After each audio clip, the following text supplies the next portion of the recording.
경찰에 연행되는 서정욱. 완벽한 결혼의 정석 10일에는 서정욱의 경찰 조사로 시작이 되는데요. 드디어 밝혀지는 서정욱의 수많은 비리들.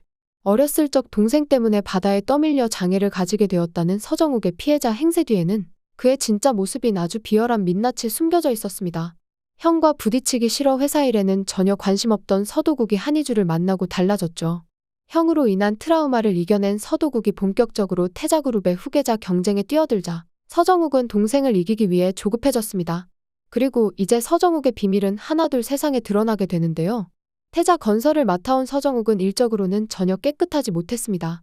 이태자 회장이 사업하는 데 있어서 가장 싫어하는 게 떳떳하지 못한 것인데 서정욱은 온갖 부정부패를 일삼으며 비리로 얼룩진 결과물을 만들어냈고 이 문제는 태자건설 직원의 죽음으로 세상에 알려지게 됩니다. 서정욱의 비리로 회사에 문제가 생겼다는 건 태자그룹의 회장 이태자와 사장 서영균에게 가장 먼저 보고가 되었겠죠. 하지만 서정욱의 아버지 서영균은 큰아들의 이런 허물을 이미 알고 있었습니다. 하지만 다 알면서도 모르는 척 눈을 감아 아들을 감싸주었습니다. 서영균에게 첫째 아들은 그야말로 아픈 손가락이자 장애를 가진 불쌍한 아들이었으니까요. 그렇게 무작정 아들의 죄를 덮어주었던 결과물이 이것이네요. 서영균은 서정욱의 삐뚤어진 마음을 잡아주지 않고 그대로 눈 감았고 그로 인해 서정욱은 친엄마가 집을 나간 그날부터 오로지 새엄마와 이복동생들에 대한 원망을 키우며 성장했습니다. 그리고 그게 오늘날 이런 결과를 만들어낸 것인데요. 이태자 또한 서정욱의 죄를 똑바로 보고 야단을 쳐 잘못된 것을 바로잡기보다 그냥 묻어버리는 방법으로 가족의 평화를 지켜내려 했었습니다.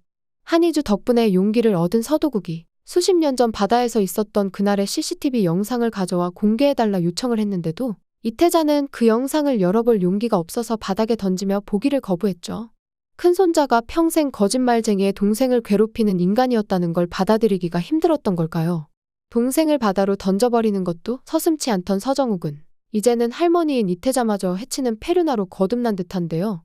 이태자가 스스로 극단적인 선택을 했다는 말도 안 되는 소식에 가족들은 모두 충격에 빠지게 됩니다. 그런데 심지어 위급한 상황에서 병원으로 실려간 이태자가 사라졌다는 이야기는 도저히 이해할 수가 없었죠. 할머니를 해치려 한 사람의 정체는 서정욱으로 밝혀지게 될 것 같은데요. 이쯤 되면 서정욱을 아껴왔던 가족들도 더 이상 서정욱의 죄를 덮어주는 것은 어렵습니다. 언제 또 이런 짓을 저지를지 모르는 인간을 가족으로 두고 한 집에서 같이 살 수도 없는 일이고요. 진정으로 자식을 생각한다면 이제라도 잘못을 처벌받게 하는 것이 맞겠죠. 그동안 서정욱을 감싸준 것이 잘못된 것이구나 깨달은 이태자와 서영균은 서정욱을 감옥으로 보내기로 결정하게 될 것 같습니다. 아무리 페류나라고 해도 친자식을 버릴 수는 없었겠죠. 서정욱을 마지막으로 불러 그간의 오해들을 풀어주는데요. 서정욱의 친모는 결혼 전에 사랑하던 남자를 못 잊어서 아들을 버리고 집은 나갔던 것이었습니다. 하지만 서정욱이 상처받을까 가족들은 이 사실을 숨겨왔었죠. 친모가 마지막으로 남기고 간 편지를 전해주게 되고 서정욱은 그동안 아버지와 가족들을 원망해온 세월을 후회하게 될 것 같죠. 사실 이들은 처음부터 좋은 가족이 될 수도 있었을 텐데 말이죠. 서정욱은 그렇게 감옥에 가게 되고 가족들은 평화를 되찾습니다. 모든 복수가 끝나고 난 뒤 이 집에는 아이들의 웃음소리로 가득 차게 되는데요. 서도국과 한희주는 쌍둥이 아들들과 예쁜 공주님까지 낳아 완벽한 결혼의 정석을 보여주게 됩니다. 두 사람의 알콩달콩한 결혼 생활이 기대가 되네요. 구독과 좋아요를 눌러주시면 제가 영상을 만드는데 큰 힘이 됩니다. 시청해주셔서 감사합니다.